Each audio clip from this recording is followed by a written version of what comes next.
Step by step lang tayo dito mga idol ano, at ayan nga yung number 1 natin tinatanggal, tampalin mga idol. Syempre kasama dyan yung kidney no. Ganito lang tayo magturo mga idol para lahat makasabay. At syempre kahit di nga kayo butcher, basta napapanood nyo to at alam nyo yung step by step, kaya nyo rin gawin to. Number 2, tinatanggal natin yung tenderloin. Yung knife natin nakadikit lang doon sa pinakang buto no, para madali natin makita yung palatandaan ng joint sa may ham leg natin. Yan tinuro ko na yan mga idol. At ito na yung number 3, tatanggalin natin yung taba na yan mga idol. Ipapantay natin yan sa 2 joint. At the same time, pag nakadikit yung knife nyo sa buto, pag tinatanggal nyo yung tenderloin, high value pa yung tenderloin nyo kasi malaki. At ito nga, hiniwa ko na yung mga taba at laman. Yan, pagka ganyan na lang, woo! Grabe, kita nyo naman kung gaano katalas yung knife natin mga idol. At kakahasa nga lang pala yan ni Kulot mga idol, kaya hindi ako nakakapaghasa ng knife. Hindi ko maipakita sa inyo kung paano natin pinapatalim yung knife natin dahil itinuro ko na kay Kulot yan. At si Kulot na yung nagpapatalas ng knife natin mga idol. At ito na yung pa number 4 natin. Iiwas lang kayo dyan dahil walang buntot yan. Dahil pag di kayo umiwas dyan, madidelay kayo sa pagpa-primal cuts mga idol. At sa mga nagre-request ng paghahasa ng knife natin, antay lang natin pumurol yan. At sa nagsasabing mapurol yung GKNSN, dyan kayo nagkakamali mga idol. Depende talaga yan sa nagme-maintain ng knife mga idol. Kung marunong talaga kayong maghasa, kaya-kaya nyo kunin yung pinakantalim ng knife nyo at kahit anong knife pa yan. Ito pa island to. Kasi malaki yung buto. Pero dito sa kabila, wala ka nang nihiwaing ganyan na pa island.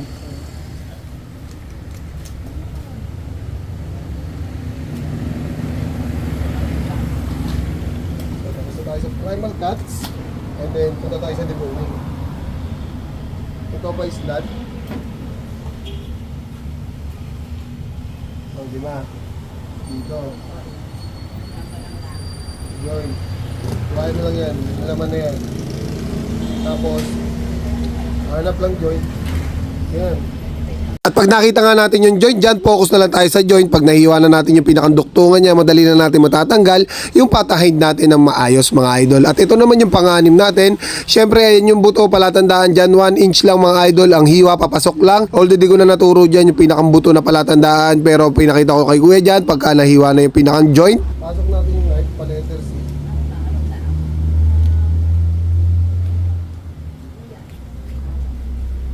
Tapos, pwede pabalik tayo yung knife. Palabas, adjust tayo 1 inch. And then, ikot yung knife. Okay? Kasi may malaking buto dito yan.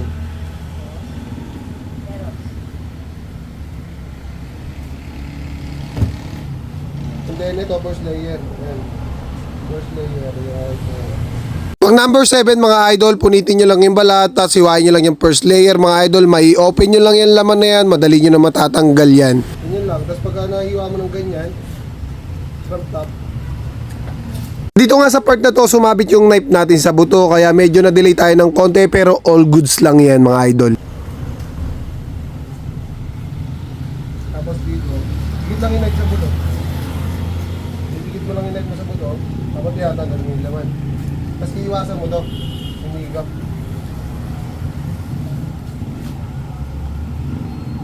Tapos natanggalin mo na yung mga laman, naka-ligid sa ilalim.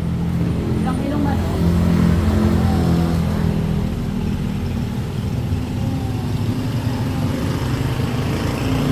Tapos na nga tayo sa ham leg deboning mga idol, punta naman tayo sa shoulder deboning. At dahil sumabit nga yung knife natin, kailangan natin mag-steel dyan mga idol. Ano? 1, 2, 3, 4, 5, 6. Alright. At kapag malaki nga pala ang buto ng pork ribs, ganito gawin nyo mga idol, pang number 8 natin. Ikot, kasi malaki yung buto rito no? Para hindi mahirapan yung mga bagyan.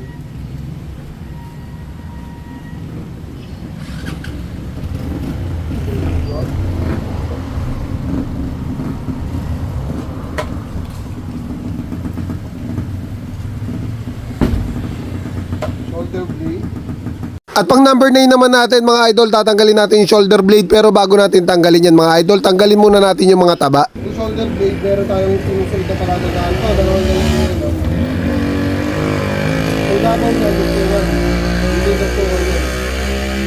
Kaya lang natin dyan. Pagka nakita na natin yung bias, huwag tayo pupunta roon sa ibabaw. Dito lang tayo lagi.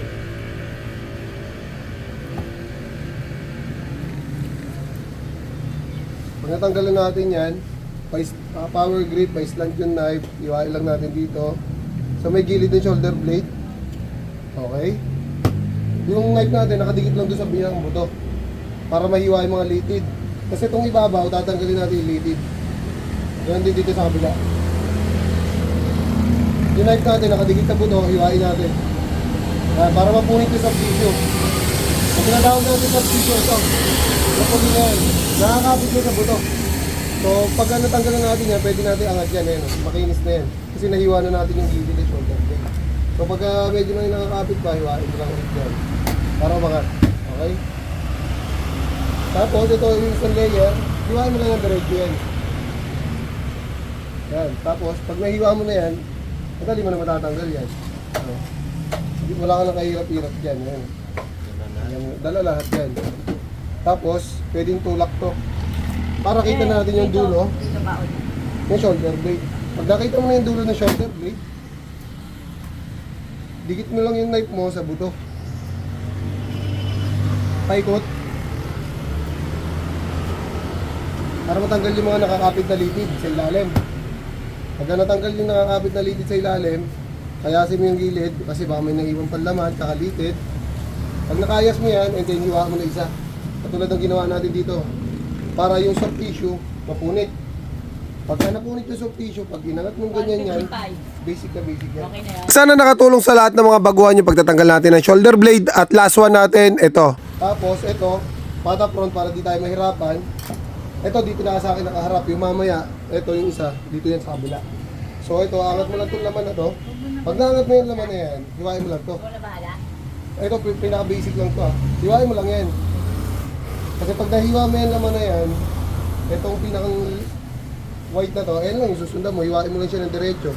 Nakadikit lang yung knife mo sa buto. Pag nakadikit yung knife mo sa buto, makikita mo na yung bias. So, mag-dagger tayo. Pasok natin yung knife natin sa bias and then angat. Ganun lang. Tanggal agad. Ganun din sa kabila. May nakakapit pa, hiwa lang.